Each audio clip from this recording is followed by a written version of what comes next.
Welcome, ladies and gentlemen, to yet another Nerd Grid production. My name is Christina, and I'm making my official Nerd Grid debut. And I couldn't think of a better note to start off here than kind of giving my thoughts and I guess doing a reaction to season 3 of everybody's favorite binge-worthy Netflix phenomenon, Stranger Things.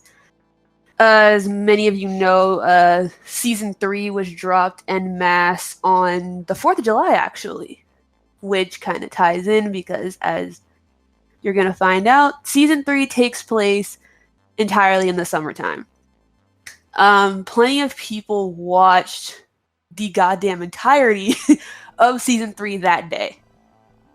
Shout outs to our friend Keelan, who was one of those people. Watched the whole shit in one day. I wasn't ready to do that. I think I started season 3, on July 5th and finished it on July 8th. So really not all that impressive. But I think that is still the fastest that I've finished a season of Stranger Things. As far as my personal experience with Stranger Things, I didn't watch season 1 until about 5 months after it dropped. The first season premiered in July of 2016. I didn't start watching until around the holidays in like December. But it kind of worked out because, season 1 took place in November and December of 1983, I believe it was. So as far as Stranger Things season 3, it's breaking all kinds of streaming records for Netflix as far as engagement, as far as people who have watched at least a portion of one episode or watched multiple episodes. I think it now has snatched the crown for single day streaming or something to that effect.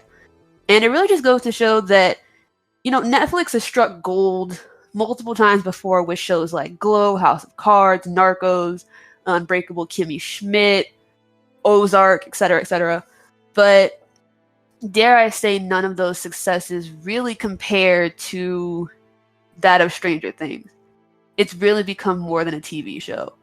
And if I had to compare it to anything in recent memory, I would compare it to the recently ended Game of Thrones, where it's become more of a pop culture phenomenon than anything else. If you don't watch the show, you know someone or 50 people who do. You have some sort of at least basic knowledge of it. You understand the memes. You can point out one character in a lineup because it's fucking everywhere and you can't avoid it. On the topic of watching Stranger Things, if you haven't seen Stranger Things 3, if you haven't caught up on the show up to this point, pause this video and do yourself a favor. Steal someone's Netflix password and go watch it because it really is worth it. It really is worth the investment as far as time goes. And it's weird that I can even say that because who would have guessed that a coming-of-age story wrapped up in a bloody-ass Stephen King novel, wrapped up in a sci-fi movie, wrapped up in a neon-soaked, nostalgic trip back to the 80s would be something that so many people would be invested in. It's weird to think about, but it really is a perfect little show. A perfect little show that has now finished its 3rd season, so let's jump right into that. Episode 1 starts off in June of 1984. The viewers are taken to some desolate-ass, super shady, super secret lab in Russia where it looks like they're trying to rip open a portal to the Upside Down. The exact opposite of the shit that our principal characters risk their lives trying to do in season 2. But anyway, this giant machine that they're using to rip open this portal, it malfunctions and basically vaporizes all of the dudes standing on ground level with it. And there's a scientist at that point who was accosted by his superior, I believe, and is told basically that he has a year to make shit happen, or else. And at that point, we jump forward to, I'm doing air quotes, present day. It's now the summer of 1985, a whole year later. We're back in Hawkins, Indiana, and holy shit, do Elle and Mike need a goddamn hormone suppressant. They're making out like their lives depend on it in Elle's room. And as we all know, the cabin where Elle lives with her adopted father, Sheriff Jim Hopper, is not that big.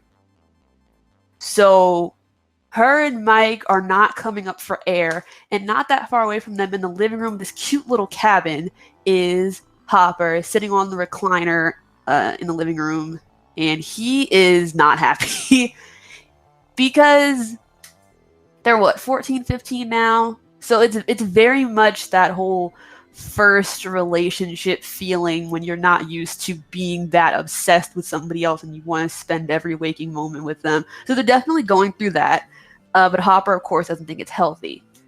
And he's definitely going through, I think, what every dad of a teenage girl does. That whole, if you look at my daughter, I will kill you type deal. And Hopper's just kind of a prickly dude to begin with. So he's not responding to this well at all.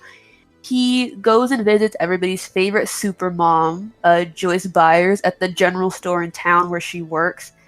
And the shot of the exterior of the store, of the street, before it cuts inside to show Joyce working, shows that the downtown area has kind of been gutted. It's very desolate. There's a lot of businesses that have been sold, and the ones that remain, they're not getting a lot of foot traffic. And as we'll see later on, that's due to the fact that in the interim between last season and this season, the Starcourt Mall has been built. And while the mayor insists that there have been some good things that have come with the building of the mall, the creation of jobs, of course, being number one, it's also kind of put a lot of people out of work because a lot of the mom and pop businesses in the downtown area have had to close up shop because everyone's going to the mall. And Joyce, thank God, is still employed, but she has a lot of downtime at work because not a lot of people are coming in. And this provides the perfect opportunity for Hopper to come in and try to ask her for advice. And Joyce makes a lot of sense when she tells him, if you tell Elle and Mike that they can't see each other, they're just going to rebel and spend even more time together. Which she's absolutely right about. So she helps him to write a script of sorts for a heart-to-heart that he could have with them, trying to establish some boundaries, make everybody feel comfortable, all that good shit. And we'll see how serious he is about that later on. Noticeably absent up to this point is Dustin, who apparently has been away at summer camp for the last month. He thinks that none of his friends remember that he was coming home because when he tries to radio them, nobody answers. Little does he know that they're all hiding inside of his house and they want to surprise him. Dustin hears something inside of his house. He gets scared. He arms himself with a can of hairspray, which, to be honest, back in the 80s, that shit was like super potent. So that's not a bad choice of a weapon, honestly. But they jump out to surprise him, and poor Lucas gets sprayed in the face with that hairspray. I think mace probably would have hurt less. Because again, this was 1985. That hairspray is mad potent. I'm surprised he's not actually blind. It takes very little time for Dustin to mention to his friends that he has a girlfriend. It's a little girl named Susie from summer camp. In his own words, she is practically a genius, and she's hotter than Phoebe Cates. And for anyone who's unfamiliar with who Phoebe Cates is, she is the chick in the bathing suit from the pool scene in Fast Times at Ridgemont High, when the kid sees her and then goes to jack off in the bathroom. It's her. If you haven't seen that movie, go YouTube some clips. It's pretty funny, and it's a pretty realistic portrayal of teenage life back in the 80s. And of course his friends don't believe him because that just it sounds like he's massively overselling whoever this girl is. So he drags the entire gang with his makeshift little radio control setup up to this hill he's going to use to try to radio Susie and contact her, because Susie apparently lives in Utah, and this is how they communicate, because who needs telephones? Oh, I guess it makes sense. Susie is also Mormon, which I guess living in Utah is not that big of a surprise. And Dustin says that her parents wouldn't approve of her talking to, a boy who's not Mormon. So, correcting myself, the radio thing makes perfect sense in this situation. And literally, as soon as they get to the spot, Elle and Mike want to leave and go hang out together. So the rest of the kids stay, and Dustin is spending all his time trying to radio and get in contact with Susie. It gets late. The other kids are tired of waiting. They leave. Poor Dustin is all alone, and he is really bummed out. I don't think he wasn't just bummed out that Susie didn't answer, but he feels like he's only been gone a month, and he's kind of been removed from the intrinsic fabric of his core group of friends, which is actually really sad. On the topic of the mall once again, and the creation of jobs, Steve is reaping the benefits of that. Steve works at Scoops Ahoy, which aesthetic-wise, honestly, just looks like a nautical-themed Baskin Robbins. He works there with this cool chick named Robin. She is sarcastic as hell. She's super funny. She's mad smart. I love her. I'm so glad the character was introduced. And the kids head out to the mall one night because they want to see George A. Romero's Dawn of the Dead, which, of course, was R-rated. They're like 14. They can't get in. So they use the, I guess, back entrance of Scoops Ahoy, which lets them into the movie theater. So they sneak in. They're ready to see this movie. They're feeling super grown.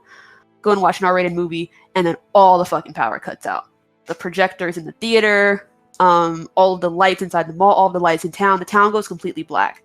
And the power is coming back up. The camera shows this weird entity materializing in an abandoned steel mill.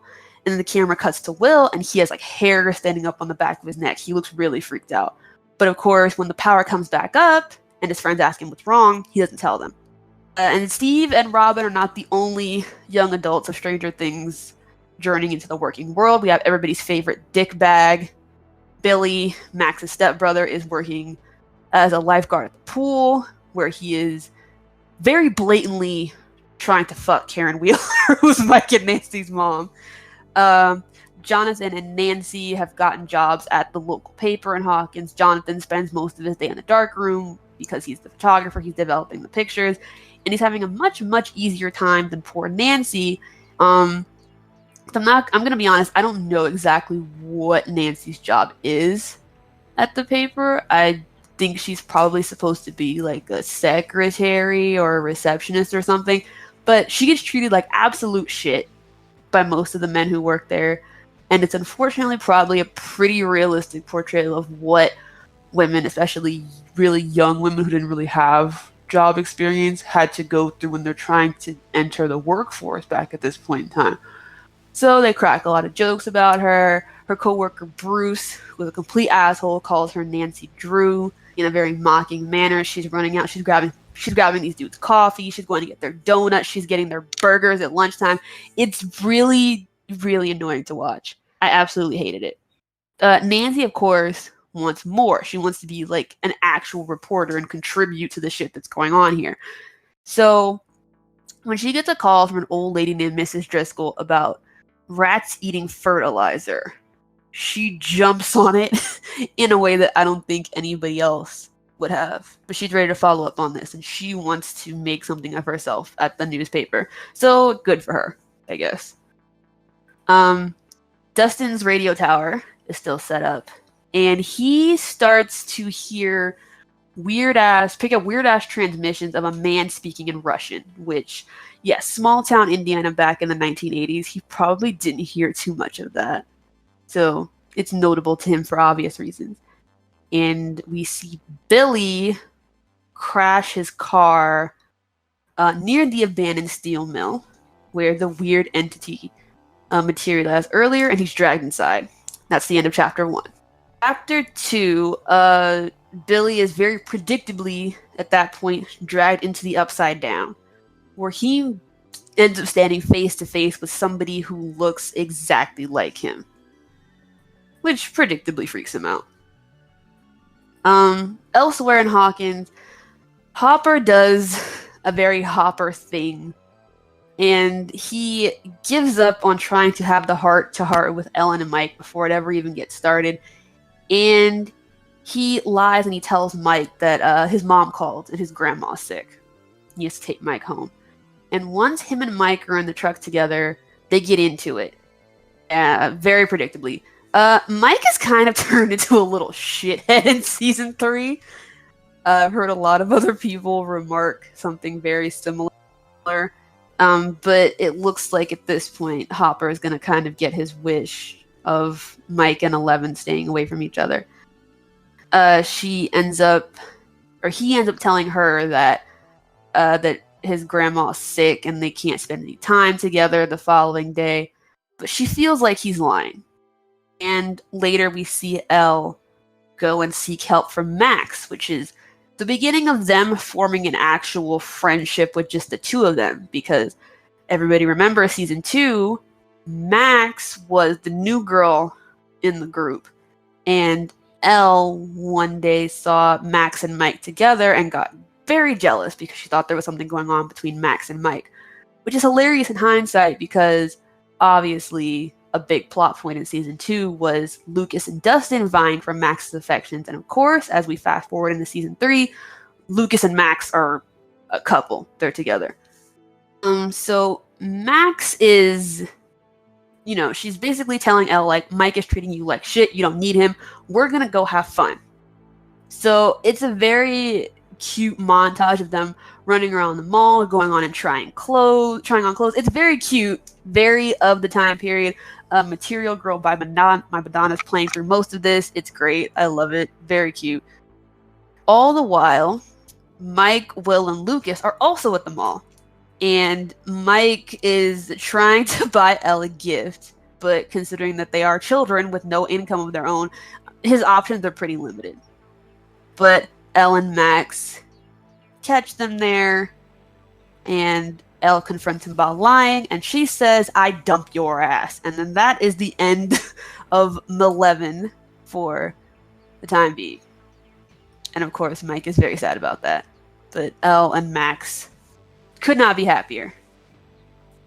Nancy and Jonathan, against the orders of the man who runs the paper, decide to go and follow up on this lead given to them by Mrs. Driscoll about the weird rats and the fertilizer. They don't see anything wrong. Well, Jonathan doesn't really. Nancy does. And as they're leaving the basement of Mrs. Driscoll's house, the rat kind of, how do I describe this? Melts into like a bloody glob. So literally if they had just stayed like a minute longer, they would have seen this. Hopper asks Joyce out.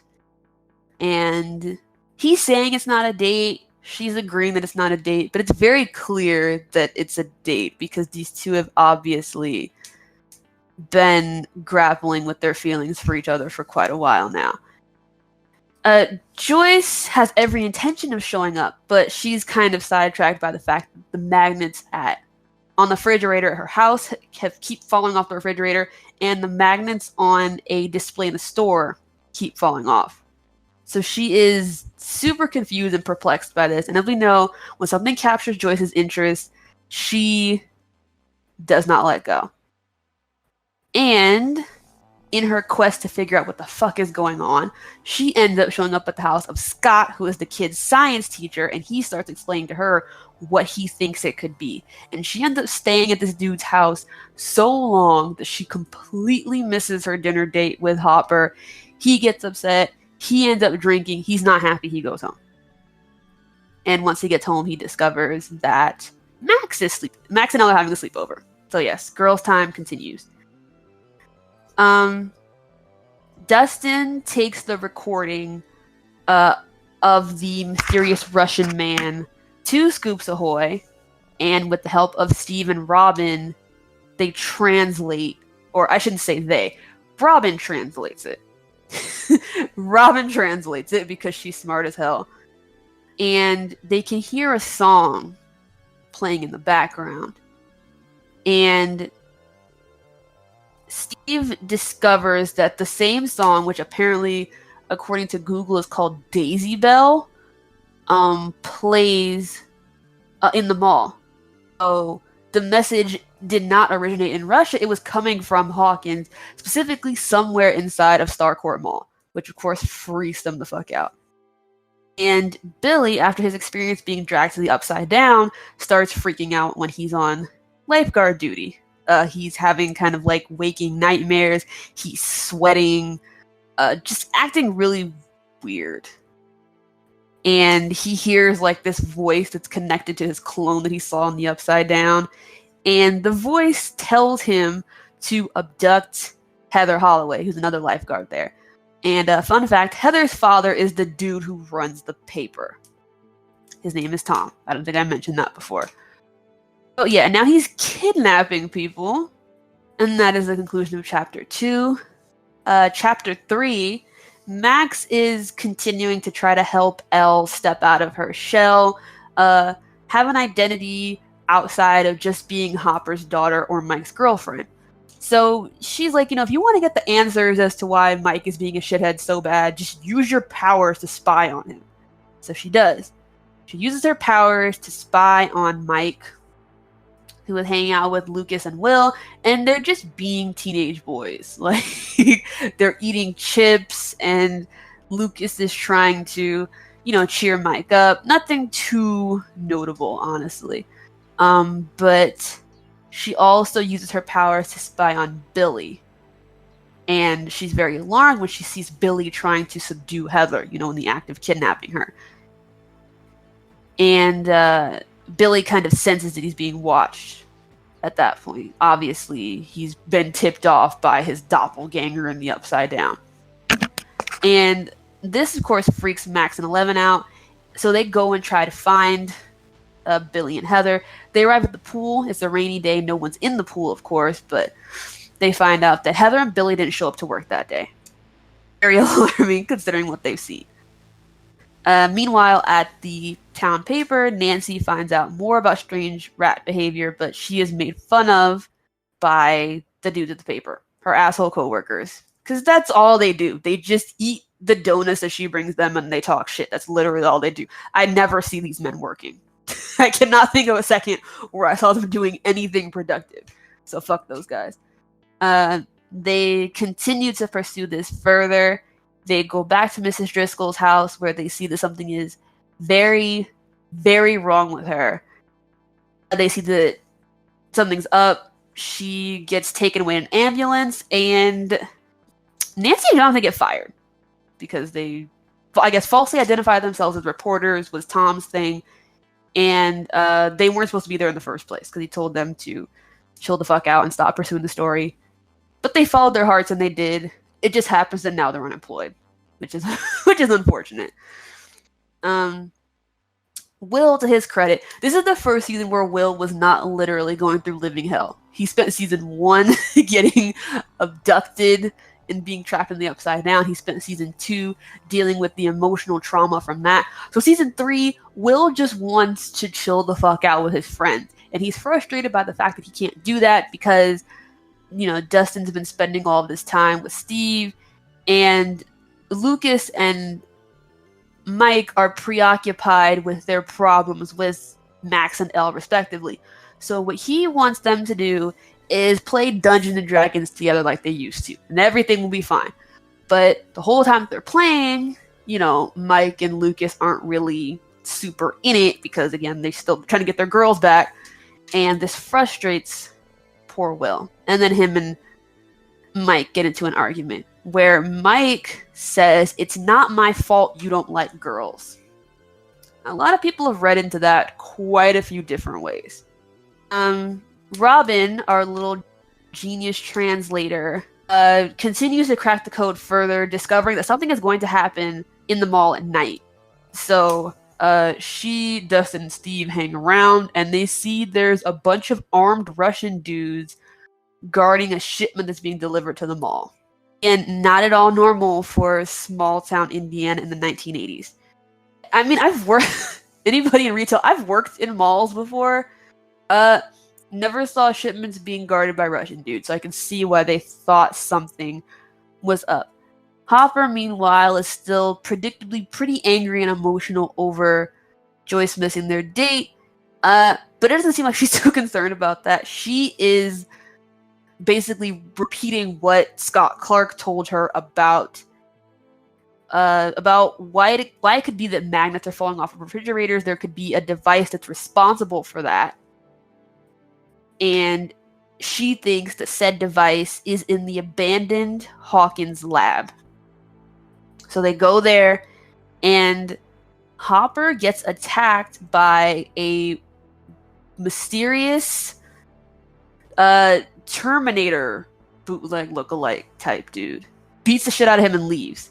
And elsewhere in town, Max and Elle do track down Billy and Heather, and they are at Heather's family's house.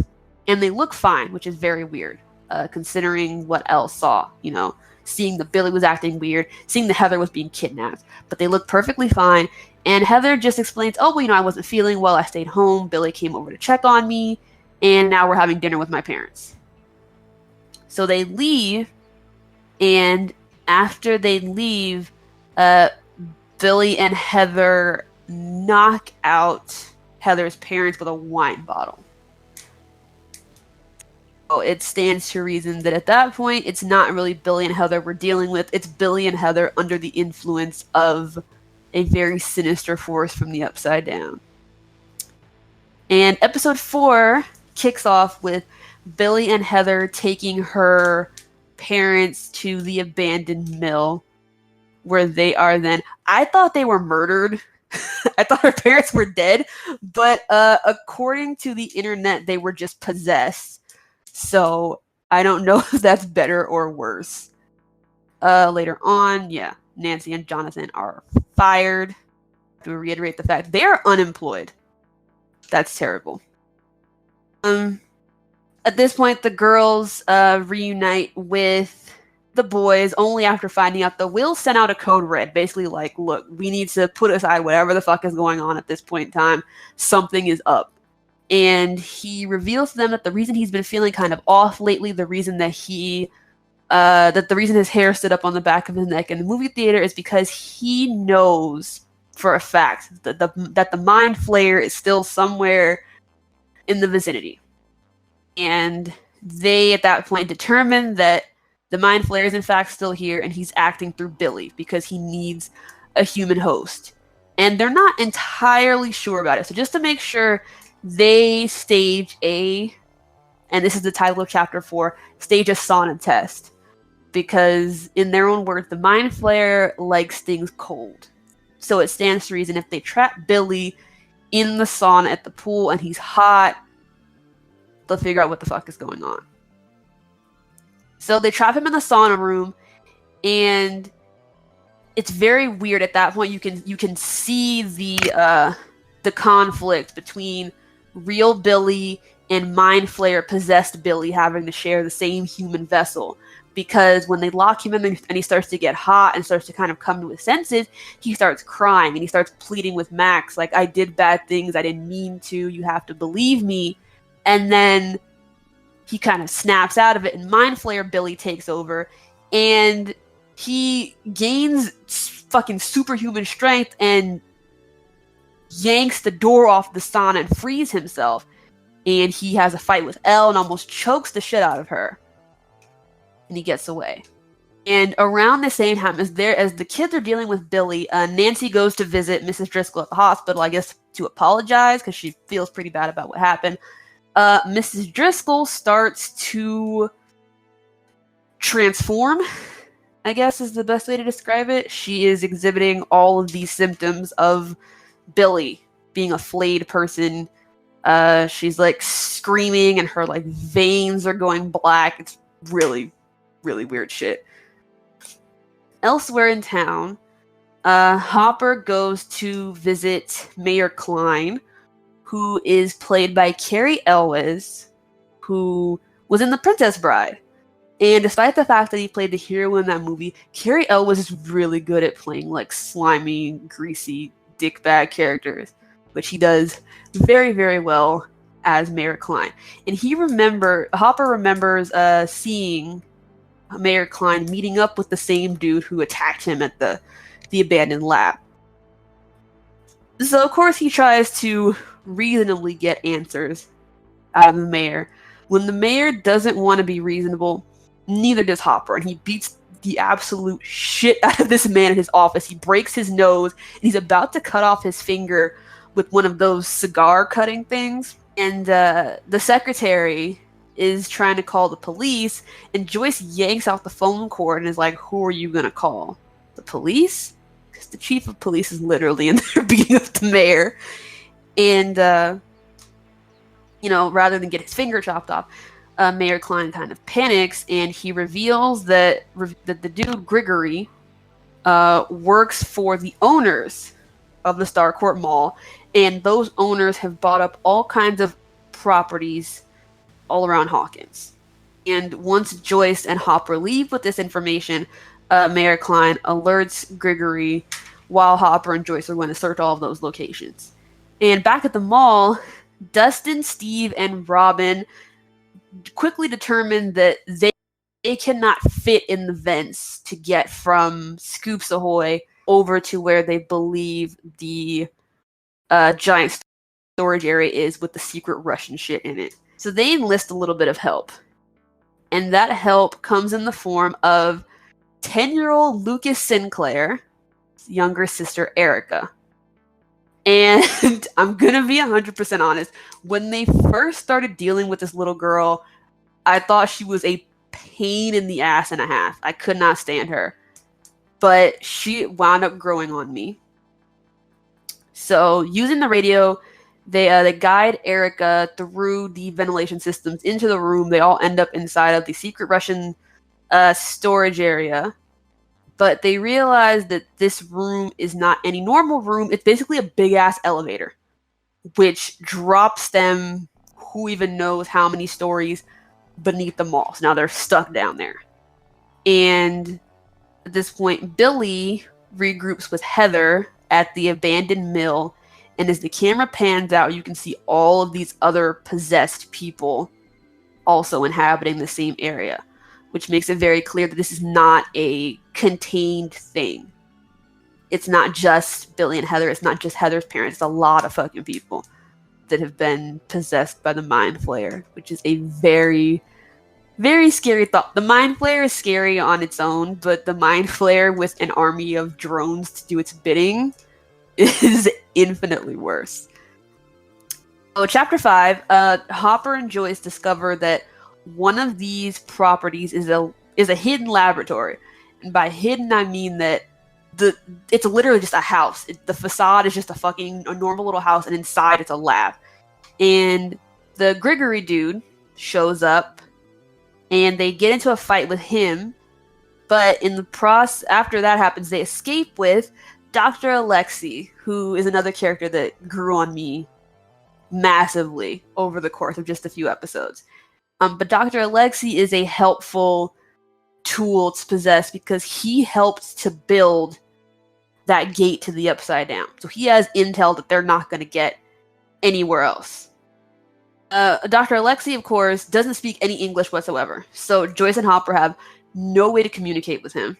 The only person that Hopper knows that speaks Russian is Murray, who also popped up last season. So they need to get to him. He lives in Illinois. So they're about to go on a trek to Illinois to find Murray and get him to translate so they can figure out what the fuck to do next. Grigory tries to trail them and he loses them. So they've bought themselves a little bit of time.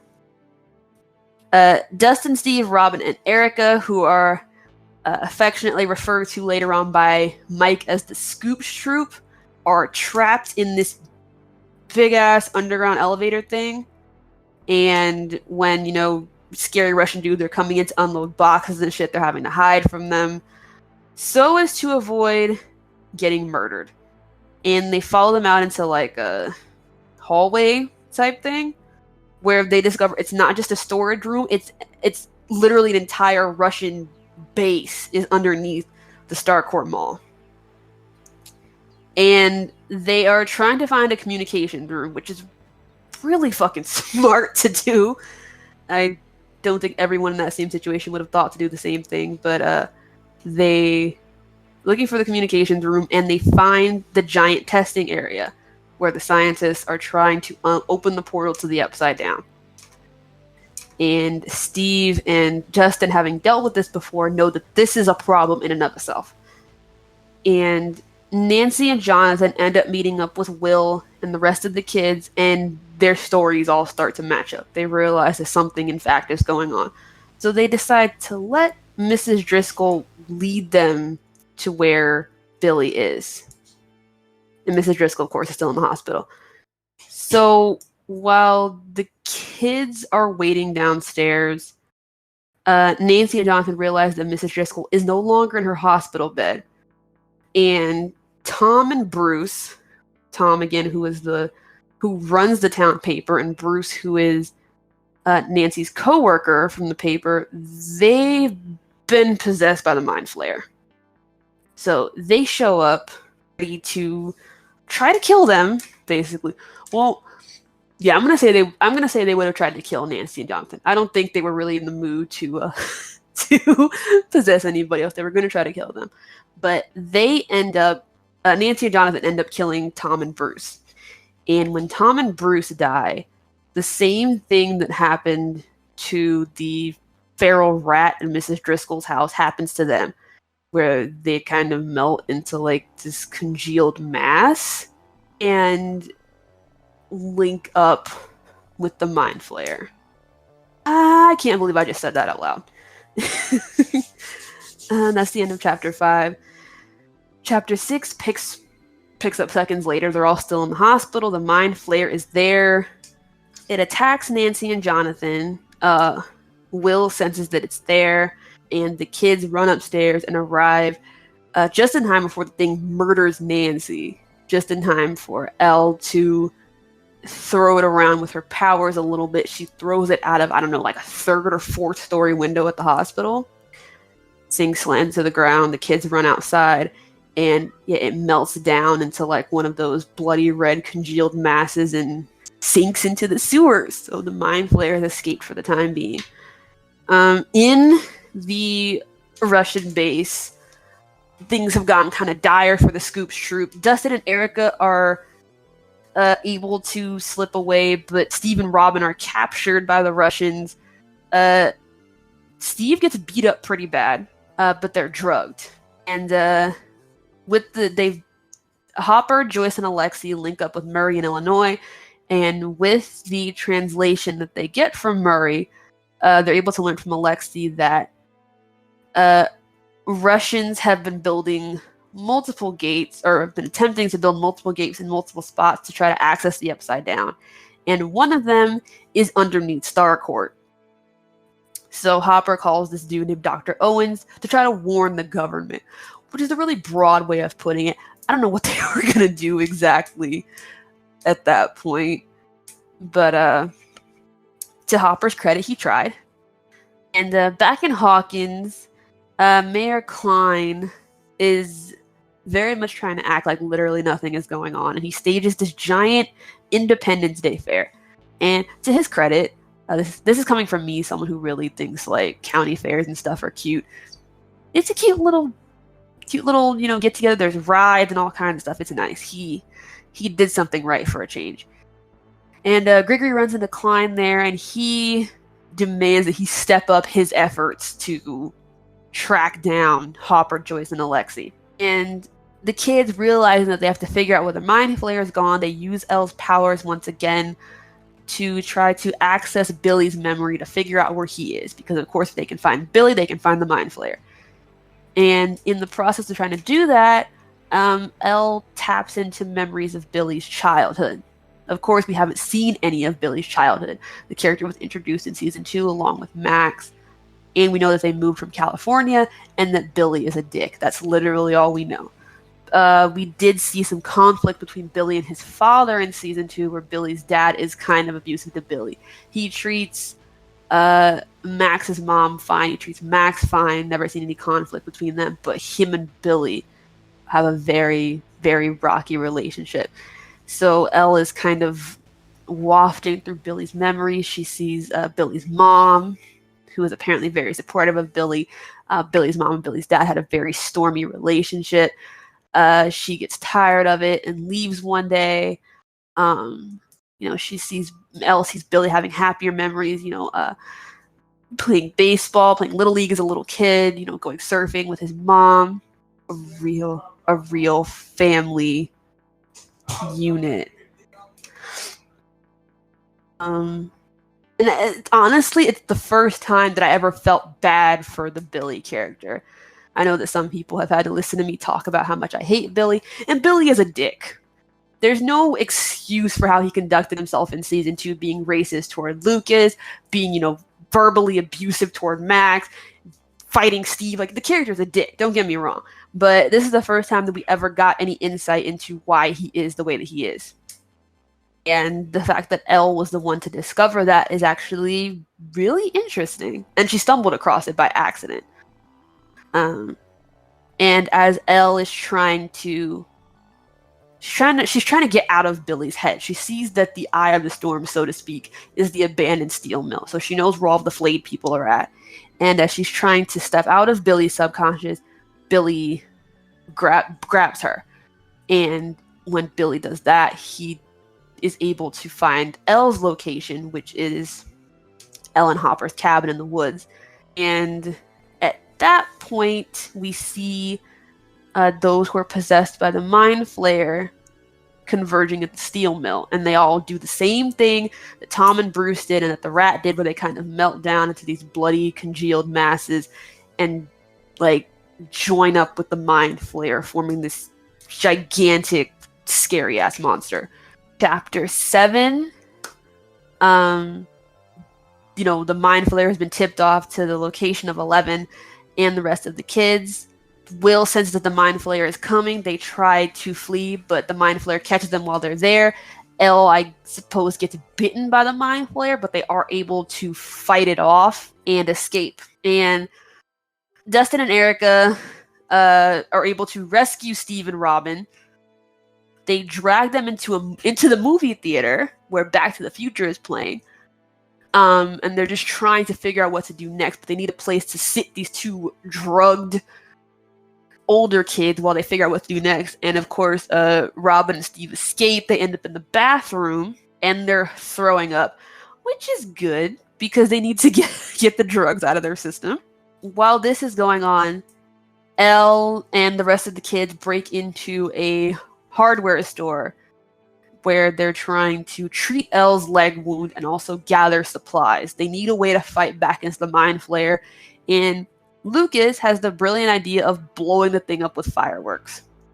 Which, to his credit, nobody else was coming up with anything better, so 10 points for Lucas. And Elle, at that point, is able to check on Dustin, who, again, is still separated from the main group up to this point. They realize that he's at the mall. They head that way.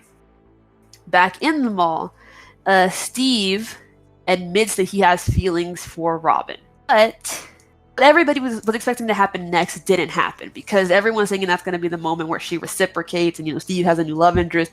And that's not what happens, because Robin essentially comes out to Steve and says that she's gay.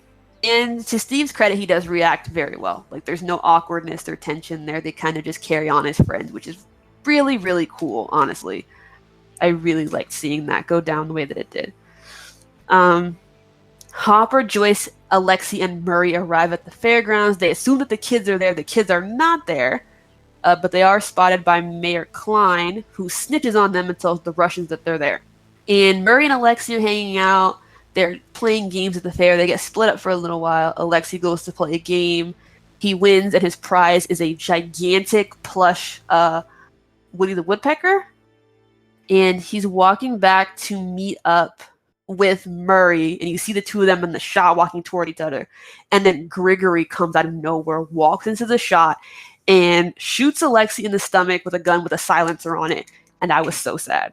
Of course, Alexei dies at the fair. I was not expecting to get attached to that character the way that I did. So when he died, I was in so much distress. Fuck Grigory. At that point, they decided they have to carry on, and Hopper and Joyce are able to narrowly evade all of the Soviets who are looking for them at the fair, and they learn that they're looking for a group of kids at the mall. So they put two and two together, realize those are their children and their friends, and they have to get there. Inside of the mall, Elle, Mike, and the rest of the kids get there just in time to stop the Russians from shooting the Scoop Stroop. And this is where Elle flings a car at them, I believe. So there are a few ways more effective than that to stop someone from trying to murder your friends. And at this point, Elle collapses, and I thought it was because she was exhausted, but it's because that bite that she got from the mind flare back in the cabin is starting to look super nasty. It's kind of like pulsing, and it looks very painful. Ew. So chapter 8, Elle, like the boss bitch that she is, just rips the thing out of her leg herself. Just rips it out, flings it away, and as a little creature goes skidding across the floor, Hopper stomps on it. So we've got Hopper, Joyce, and Murray showing up. And this is where they kind of start to make their plans for trying to end all this once and for all. So they make plans to get Elle to safety, while Hopper, Joyce, and Murray are going to actually go underground into the secret Russian base. They're going to shut off the machine, and Dustin and Erica are going to navigate them from the radio tower. So everything is actually going fine with the whole, we're going to be in 2 different locations, we're going to guide you from the radio. Everything is going fine. But it turns out that a code that Murray got from Alexei was transcribed incorrectly. And they meaning Murray, Joyce, and Hopper, cannot go any further until they get this code. And the only person that Dustin can think of that may know this is Susie, the infamous Susie, who, after she answers Dustin's radio transmission, we learn that she actually does exist. So Susie's a little bit on the difficult side. She won't just give Dustin the code. She makes him sing the never-ending story with her over the radio to everyone who was involved in this before she gives him the code. So she gives him the code. It works. And at this point, Billy and the Mind Flayer trap Elle inside of the mall. And Billy is trying to seize Elle for the Mind Flayer. And this is when Lucas's fireworks idea comes into play. They start lobbing gigantic fireworks at the thing. And it does kind of start to work. It's hurting the Mind Flayer, but it's obviously not going to kill it. And they start to run out. They're running low on said fireworks. And Billy is going to straight up kill Elle, I'm pretty sure. Or give her to the Mind Flayer to kill. And Elle is kind of able to get Billy to snap out of his Mind Flayer induced haze when she starts talking about Billy's memories. She starts talking about his mom, talking about how happy he was, talking about seeing him on a beach with his mother, all that stuff. And Billy does in fact snap out of it. And he stops the Mind Flayer from killing Elle, but in turn, the Mind Flayer kills Billy. And he dies right there in the mall, right in front of a very, very distraught Max. Billy got a 2-second long redemption arc right as the character kicks the bucket. So, I mean, he went out in a much more heroic manner than anybody would have expected. So, props to Billy. I never expected to hear myself say that. Underground, in the secret Russian base, Hopper meets up with his old nemesis Grigory.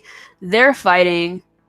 Joyce is trying to trigger the shutdown of the machine, but of course she's hesitant to do so while Hopper is still in danger. Because of course, jumping back to the first episode, that thing had a habit of vaporizing everyone who was standing too close to it. So she knows if she turns those 2 keys to shut the machine down, it'll not only kill Grigory, it'll kill Hopper. She doesn't want to do that. So Hopper and Grigory are fighting. Hopper picks Alexei up and flings him into the machine, which basically chops him up into a bunch of little pieces, which causes the machine to kind of go haywire, and when it does, it blocks the exit. Now Hopper can't get out anyway. So Joyce has no choice but to trigger the shutdown, and it looks like Hopper's dead. We don't see a body, but we are under the impression that Hopper's dead, as does Joyce, who is super distraught. But back above ground, we see that triggering the shutdown has stopped the Mind Flayer. to the Mind Flayer is done as of now. And right after all of this shit's gone down, Dr. Owens, who Hopper called before, shows up with all kinds of military backup coming to clean house. And, everybody's reuniting above ground. Will goes to hug Joyce, and Elle is kind of standing around waiting for Hopper. But she makes eye contact with Joyce, and when she sees that look on Joyce's face, she knows that Hopper's not coming back. And it's very difficult to imagine how terrible she could have felt at that time. And we fast forward from the Battle of Starcourt to 3 months later, where the Byers family is moving out of Hawkins, and all of the kids have come. All the kids and Nancy, I should say, have come to help the Byers pack everything up, and Elle is going to be staying with them. So she's going to be moving to wherever it is that Joyce, Jonathan, and Will are moving to. I don't believe that it was specifically stated, but it's a very sad time for everybody who's involved, because this means that Will is going to be split up from Elle. This means that Jonathan is going to be split up from Nancy. What am I talking about? Mike is going to be split up from Elle. What the hell am I talking about? Jonathan's going to be split up from Nancy. Jonathan says that he's like, the last 17 years of my life, I just packed it all up. So it's extreme. I know Joyce feels like this is what she has to do to ensure the safety of her family, because obviously all kinds of weird shit's been popping off in Hawkins. But this is still the lives that they've managed to build for themselves, and they're kind of having to start over, and I don't think any of them are too enthused about that at this juncture. And we also see that Elle, at this point, doesn't have any of her power. She tries to move, I think it's a teddy bear, off of a shelf in the closet with her powers. She can't move it. So at this point, she has no powers. And she finds a letter from Hopper, and it turns out to be the script that him and Joyce worked on together for the heart-to-heart that Hopper was supposed to have with Mike and Elle. And it moves her to tears, of course. And they all go outside to the moving van, and there's lots of hugs and lots of tears. And then Elle and the Byers family leave to start their new life. And that's the end of it, momentarily. We get some mid-credit scenes that pick up in Kamchatka, Russia, where Russian guards are instructed to feed a prisoner. But one of their superiors tells them, no, not the American. And they grab some other unlucky dude from his cell and feed the dude to a captive Demogorgon. And then it cuts to black. And that's it. That's it. The season ends with all of the core characters being split up, and then a captive American being held in Russia. People have a lot of theories about how that's going to play out, which I'll get to in a moment. But I didn't really have any plans initially of doing like the whole episode by episode breakdown thing. Of course, I wound up doing it because you can't really do a video like this without doing one. But something that I thought that I would do to kind of try to expand on what I thought my favorite parts of the season were to kind of give out little awards for characters and for actors that I thought kind of went above and beyond over the course of the 8 episodes of Stranger Things 3. So, I'm going to kick that off with what I thought was the biggest swerve of the season. If I want to be an asshole, I'll say that Susie being real was a swerve, but Dustin, I'm sorry for doubting you. So the real biggest swerve of season 3 was Robin not liking Steve the way that Steve likes her. And I'll explain why. Steve's redemption arc was something to behold, honestly. I hated the character in season 1, and I know I was not the only person. But he went from asshole king of the preppy kids at school to a surrogate big brother and devoted protector of the core group of kids, most notably Dustin. And this is even after he has no quote-unquote obligation to, because him and Nancy have long since broken up. But he still is protective of these kids and still is a part of their lives. And let's not forget that he threw hands with Billy for threatening Lucas in season 2. So Steve's grown into a sweetheart. And of course, so many of the viewers now, since him and Nancy have long since been broken up, we're thinking, all right, well, the new and improved Steve, he might need a love interest.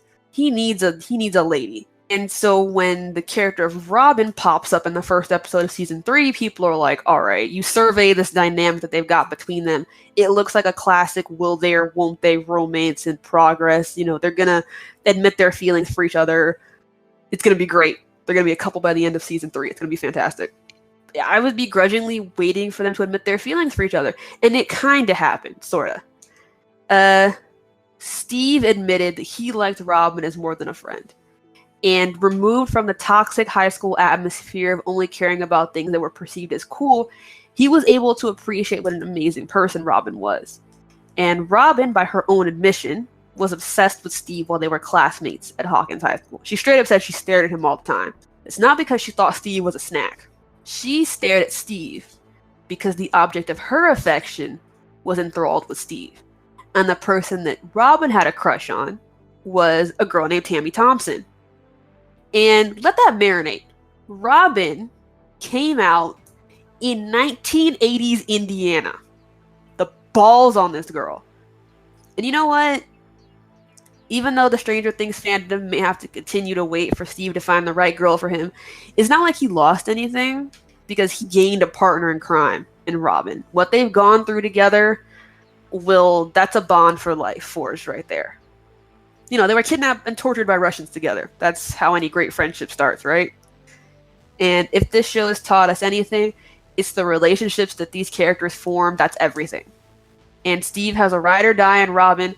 Robin has a confidant in Steve. And the way they ultimately wound up strayed from what a lot of the viewers expected, but I think it's for the best. It's absolutely perfect.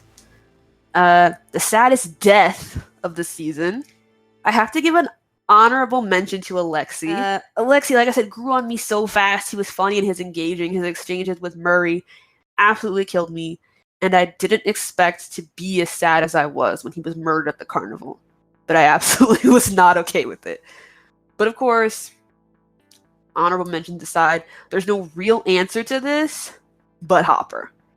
And I know we never actually saw a body, and in Stranger Things, we see our bodies when people die, and people have every reason to believe that the unseen American from the mid-credit scene may be him, but everyone in the show is reacting like he died. So I'm going to go along with what they believe. And pour one out for my man Jim if he did in fact die, because he went out like a hero. He knew he wasn't going to be able to make it back into that control room. He knew Joyce had to do what she had to do to save everyone else, and he seemed really at peace with how that was going to go down. And I'm not saying I cried, but I'm not saying that either. And anytime a show loses a character who's a cornerstone in the way that Hopper probably went out, it feels low-key traumatic. So if I can take any solace in this, it's that he went out like a badass, which carries me into my next one, which is the most satisfying death. Grigory. Abso-fucking-lutely. I don't like Billy. I never did like Billy. And I always thought, I was like, if that character finally bites the bullet, nothing will make me happier. But I didn't anticipate a character like Grigory showing up. And there's no words to really encompass how hyped I was when Hopper dismembered bootleg Terminators / dollar store Drago. I was so excited. That dude killed Alexei, beat up Hopper, and then hunted Hopper, Joyce, Alexei, and Murray across state lines, and would have killed the kids without a second thought. So fuck that guy. He is literally resting in pieces thanks to Hopper. So yeah, that's the most satisfying death of season 3 for me personally. Best dramatic performance, I have to give this one to Dacre Montgomery, who played Billy Hargrove. And as I've already said, I hated Billy. I hated the character from the first time he showed his face in season 2. And how could you not? He's a violent, unpredictable, racist, abusive, MILF hunting piece of shit. You can't write a worse human being. And Billy was still Billy in the beginning of season 3. He's at the pool. He's supposed to be saving lives as a lifeguard, but he's hitting on Karen Wheeler. He's calling kids lard ass and all kinds of stuff. And asshole Billy was initially alive and well. But as the season progressed, Dacre Montgomery had to act his ass off, effortlessly embodying all of the mood swings and weird episodes that Billy was experiencing as a result of being turned into a worker bee of the Mind Flayer. He was spazzing out in front of people while on duty at the pool, and even had to turn on the waterworks during the sauna test. And come to think of it, Billy did a lot of crying this season, kind of putting the dramatic in best dramatic performance. But yeah, given how the character had conducted himself previously, nobody expected Billy to have as many tear-jerking moments, especially not when it came down to that final scene right before his death. Sacrificing himself to save everyone else after Elle brought up repressed memories of his mother. The streets were not ready, but Dacre Montgomery gave us more facets of Billy Hargrove than we've ever seen, and the character got the send-off no one could have seen coming. And it would not have played out the way that it did if it did not have the actor the way that it did. So, props to him. Best comedic performance is Priya Ferguson as Erica Sinclair. And I would like to thank God for the character of Erica having more significance this season. Because, she'd been seen a couple times previously.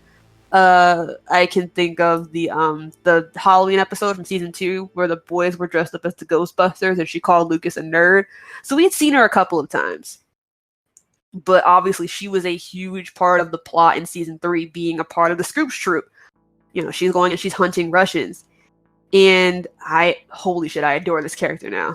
I'll be honest, I kind of wrote her off as an annoying little brat. But as the Scoops troop got knee deep into their Russian hunting exploits, Erica grew on me.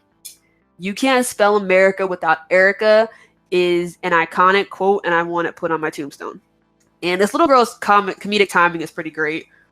She never minced words, telling the God's honest truth when she called the idea of her sneaking into the vent to do recon child endangerment. And let's be honest, her calling Murray a bald bastard took me out. And I also loved the scene in episode 1 where Lucas's group of friends run into her group of friends at the mall. And Lucas tells her, "Isn't it past your bedtime?" And she very quickly retorts with, "Isn't it time you die?" Which is such a 0 to 100 response. And Erica underwent this transformation from kind of a forgettable background player to probably the breakout star of season 3. And that transformation to an integral character was handled perfectly by Priya Ferguson. So hats off to her. I hope that her being an integral character continues into season 4, which we are guaranteed to get, by the way. Most impressive performance overall goes to Millie Bobby Brown as Jane L. Hopper.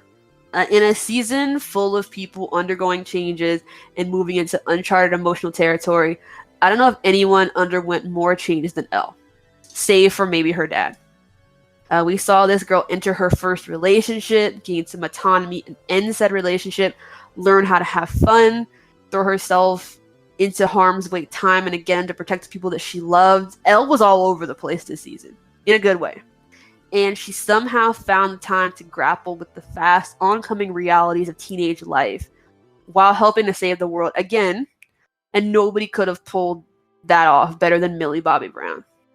And so many times this season, we saw her take charge, from standing up for herself in the face of Mike's selfish behavior, to using her powers to locate those who were missing, to squaring up with a Demogorgon more than once. And it hardly gets more impressive than that. The season MVP, this one is kind of obvious, I think. Gotta give it to David Harbour as Sheriff Jim Hopper. And to say that the HNIC of the Hawkins PD held it down this season doesn't do him justice. And of course, this dude's been a huge part of the series from day one, but I think he wore more hats in season 3 as a character than he ever has previously. And there was not a single facet that we saw of Hopper this season that I didn't love. We got shades of a caring, loving, and perhaps a bit overbearing father several times over the course of many episodes. We saw him struggle with the reality of Elle getting older by not only putting his foot down in the face of Mike, but again, getting so frazzled that he reached out to Joyce for help on how to deal with it. We saw him concerned about her up until the very end, and those father-daughter moments were absolute tearjerkers. We got someone who still struggles to grapple with the very, very painfully obvious romantic feelings that he has for Joyce, and as if anyone could forget that they argued literally the entire fucking time that they were out with Murray and Alexei. He hardly hesitated to bring Joyce along when he beat the shit out of the mayor. And eventually breaking the mayor's nose, handcuffing him to his own bed. And he flat out told Joyce that he would love for her to leave her job and come work for him at the police department. And the way that he reacted when Joyce kind of accidentally stood him up for their date tells the whole story. Nobody reacts that way over someone that they're not head over heels for. And that last soul-stealing, longing look before Joyce turned both keys and allowed the portal to be resealed told the whole story. In that moment, we got the closest thing to confirmation of all the things that Hopper couldn't or wouldn't bring himself to say. And cookie-cutter heroes are boring. And Hopper is the hard-drinking, sardonic, sarcastic, set in his ways, middle American Superman of Hawkins, Indiana. And we all love him for it.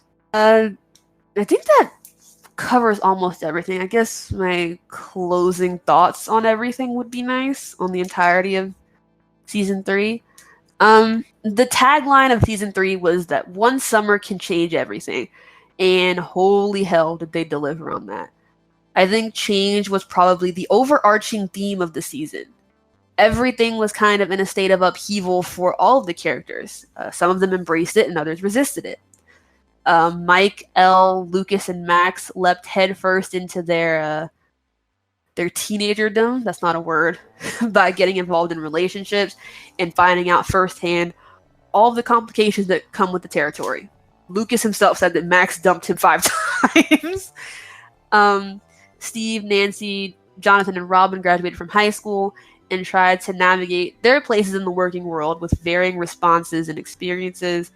Hopper tried to wrap his head around the fact that Elle was growing up.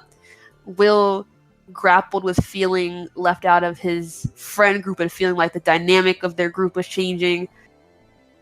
Dustin tries to resume the normal rhythm of his life, struggles with missing Susie, and ends up gravitating more towards Steve. And honestly, Hawkins as a whole has to deal with all kinds of changes. They have to deal with how the horrors that have happened in the show up to this point have changed their town, and how the arrival of the Starcourt Mall changed the fabric of the small town lives that they were leading. And the whole idea, I think, was for nothing to be the same by the time Season 3 was over. And given all that we know now, it's really fucking true. And I think as a viewer, the biggest change for me probably comes in the regard that we live, at least as it stands now, in a post-Hopper world. I'm going to put an asterisk next to that, though, because, again, the post-credit scene exists. A sidebar, when did Stranger Things start turning into Marvel and giving us post-credit scenes in the first place? Valid question. Maybe I'm holding out hope. But as it stands now, yeah, post-Hopper world. I never asked for this. And Hawkins is left reeling and realizing yet again that the once impenetrable force field surrounding their idyllic chunk of small-town America isn't so impenetrable after all. And yeah, this is the 80s. I mean, think about the shit happening in big cities like LA or New York or Detroit or Miami. The crack epidemic had nothing on the bullshit that was going on in Hawkins, Indiana. And at the end of the season, yeah, we get Joyce packing up and moving out of town with Jonathan, Will, and Elle. We also live in a world where the Byers family and their adopted charge will no longer be residents of Hawkins, fracturing that idea that all of these characters will constantly be in the orbit of the other main characters. And the ending of episode 8 gave me the impression that the characters across the board weren't sure how to feel. Should they despair over what they've lost, or should they be hopeful for the future? I hope more than anything that they can pick up the pieces and come back stronger, because the way that shit goes down on this show, they're going to need that strength to deal with whatever comes at them next.